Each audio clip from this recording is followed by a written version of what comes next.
Olá, meus queridos inscritos e visitantes. Essa semana recebi uma série de mensagens no Facebook e muitos comentários aqui no canal, perguntando o porquê da não escolha do SU-35 pela FAB. E se o caça russo realmente é o melhor da geração 4++. Num primeiro momento eu achei estranho esse grande número de questionamentos, mas logo depois fiquei sabendo que haviam sido divulgados 2 vídeos em outro canal aqui do YouTube a respeito desse assunto. E muitos inscritos aqui do canal me pediram para assistir os 2 vídeos e falar um pouco sobre o que foi dito, pois estavam com algumas dúvidas a respeito de algumas colocações nos vídeos. Bom, eu assisti os 2 vídeos e, com todo respeito ao excelente canal, diga-se de passagem, mas realmente há várias informações incorretas. E apesar de eu não gostar desse tipo de vídeo, analisando outros vídeos, mas gostaria de esclarecer algumas das informações aqui, até porque muita gente já está questionando os meus vídeos, que a princípio estariam dando informações divergentes das informações contidas neste outro canal. Então eu tô aqui hoje para isso, ok? Para fazer algumas ressalvas, naquele estilo de perguntas e respostas que eu utilizei no vídeo passado. Vamos lá!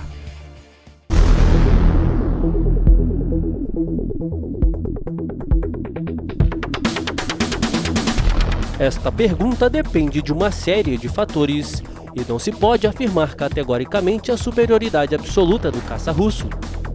Nenhum especialista em aviação militar se arrisca em fazer tal afirmação.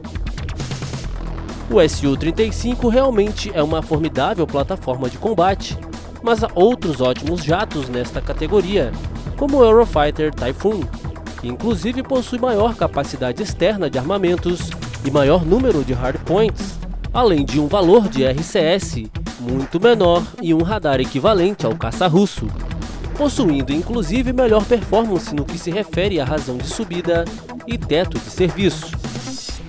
Em breve farei um comparativo aqui no canal entre as duas aeronaves.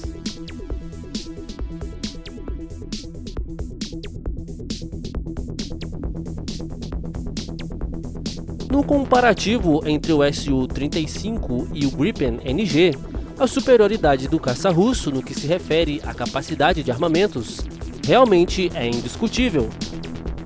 Mas apenas fazendo algumas ressalvas do vídeo ao qual me referi no início, estima-se que a capacidade externa do Gripen NG fique entre 6 e 7 toneladas, não 5 a 6 como foi divulgado.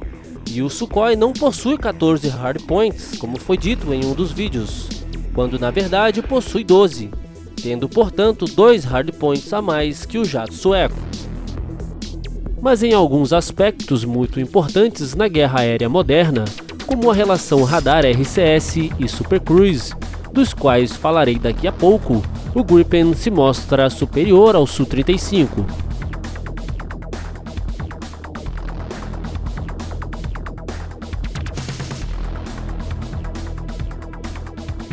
Apesar de muitos afirmarem que a aeronave não existe, deve-se ter em mente que o que não existe é a versão adquirida pelo Brasil. A aeronave Gripen existe e possui operacionalidade já comprovada. O fato de uma aeronave ainda não ter decolado não significa que não se saiba quase tudo sobre ela. Antes de fabricar uma aeronave, há muito estudo, projetos, cálculos e os dados básicos são rapidamente estabelecidos. O próprio site da Saab já divulgou os dados da aeronave. Um bom exemplo do que estou tentando dizer é o jato brasileiro KC-390, que nem sequer existia, e mesmo assim, alguns anos antes do primeiro voo, já se sabia grande parte dos dados técnicos e de performance da aeronave.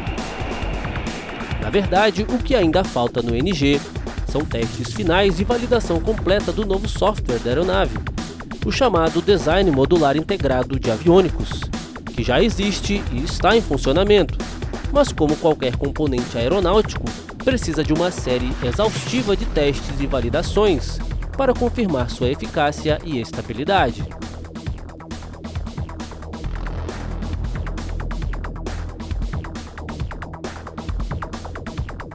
Outra ressalva deve ser feita com relação ao alcance das aeronaves. Foi divulgado um raio de ação de 3.600 km do caça russo, mas este valor se refere na verdade ao seu alcance. O raio de ação considera a ida e a volta, e geralmente algum tempo de voo na área de combate, e deve ser no mínimo a metade do alcance.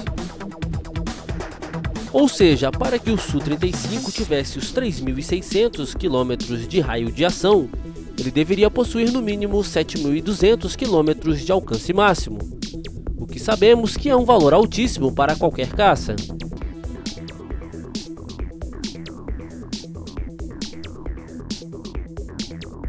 Outro ponto que merece uma ressalva é em relação à velocidade máxima, na qual foi divulgado um valor de velocidade máxima do Su-35 como algo em torno de 2.800 km/h.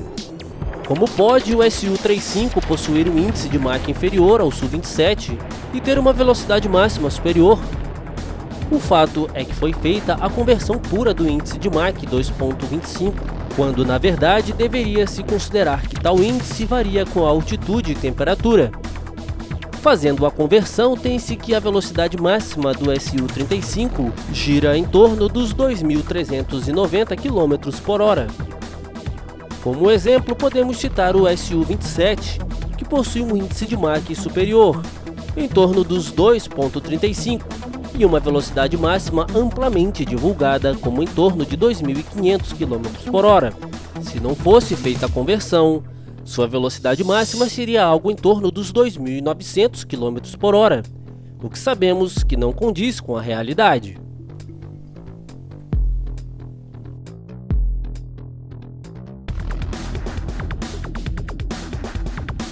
Em relação ao Super Cruise, o demonstrador de tecnologia Gripen NG Demo já demonstrou em 2009 a capacidade de Super Cruise de no mínimo Mach 1.2, o que é superior ao Super Cruise de Mach 1.1 do Su-35.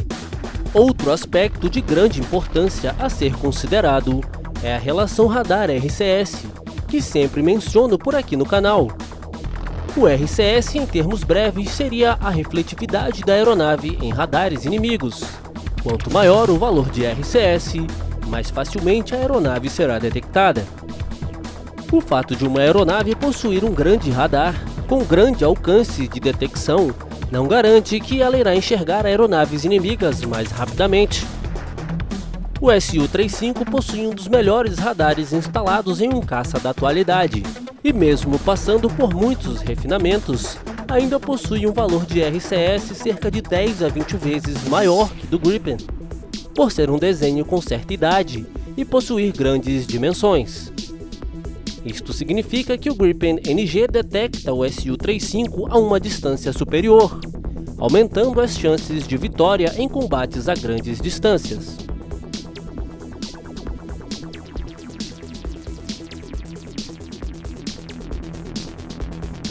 Quanto à manobrabilidade, por mais assustador que possa parecer, o Gripen é considerado o caça mais manobrável da atualidade, com a maior taxa de curva sustentada, que é a capacidade de se manter em curva sem perder velocidade e energia, além de grande taxa de rolagem e de deter a maior taxa instantânea de curva. Estudos mostram que nem mesmo o F-22 possui tal performance.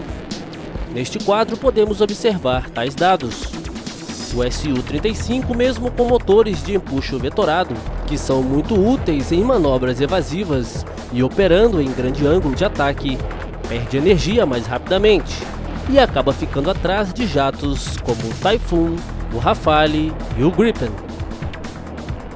O Su-35 é capaz de realizar manobras realmente impressionantes, muitas delas impensáveis a quaisquer outros jatos, mas é praticamente unanimidade entre os especialistas que tais manobras não possuem grande utilidade em combate.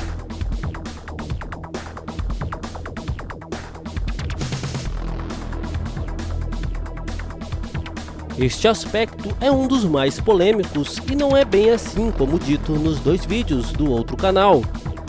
Sendo claro e objetivo, a FAB desclassificou o Su-35 porque os russos simplesmente não ofereceram propostas concretas que atendessem aos requisitos da FAB para transferência de tecnologia, por isso foram desclassificados. A proposta da Saab era a mais vantajosa e concreta dos três finalistas, oferecendo inclusive, além da transferência total de tecnologia, a participação na fabricação de aeronaves em contratos futuros, fechados pela empresa, não só os adquiridos pelo Brasil. E outro aspecto muito importante a ser considerado é que o Brasil, por ser um país ocidental, utiliza padrões ocidentais.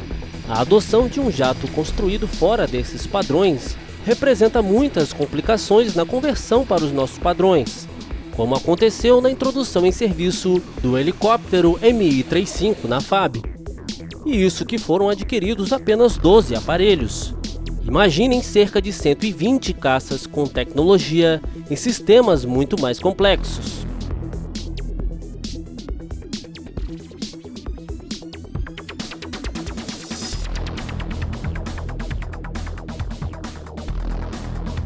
Este tipo de informação é no mínimo questionável. Se uma nação pode ter à sua disposição um grande caça, com ótimas qualidades e capacidades, por que recusar? O custo de operação do Su-35 é alto? Sim, mas é compatível com os custos de operação do Super Hornets e do Rafale, e eles não foram desclassificados, permanecendo na disputa até o fim.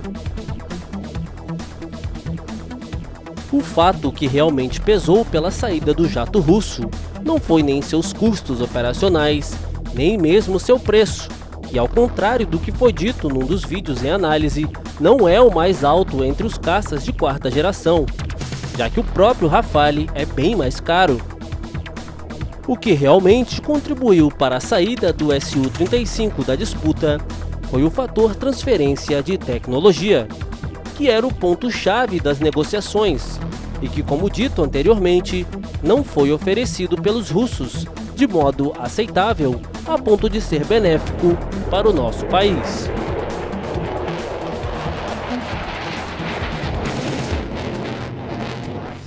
Finalizo ressaltando que considero o Su-35 uma ótima aeronave, realmente um dos melhores na sua categoria.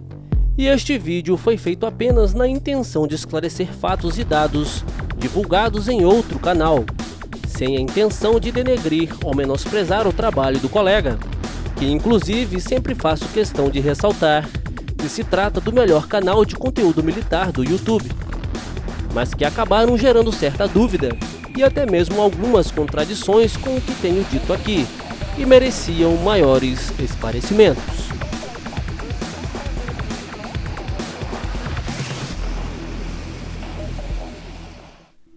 Por hoje é só. Se gostou deste vídeo, não esqueça de deixar o seu like e compartilhar com seus amigos para ajudar no crescimento do canal. Até a próxima!